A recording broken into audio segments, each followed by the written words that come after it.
একটা কথা কি জানো, একটা সম্পর্ক যখন নতুন নতুন শুরু হয় তখন তার প্রতি অনেক ভালোবাসা, অনেক যত্ন। তুমি খেয়েছো কি খাওনি, তোমার শরীর কেমন আছে, ভালো আছে কি খারাপ আছে, সব জিজ্ঞাসা করবে। কত ভালোবাসা দেখাবে, কত যত্ন দেখাবে তোমার প্রতি। আর সম্পর্কটা যখন আস্তে আস্তে পুরাতন হতে শুরু করবে তখন ভালোবাসাটা কমতে শুরু করবে, অবহেলাটা বাড়বে। তখন তুমি খেয়েছো কি খাওনি তখন তার কিছুই যায় আসবে না।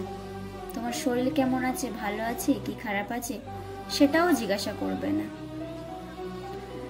আস্তে আস্তে ঝগড়া হতে শুরু করবে, গালাগাল দেওয়া শুরু হবে।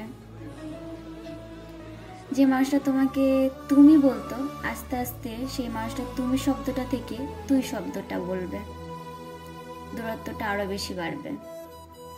কথাটা তিতো হলেও এটাই বাস্তব।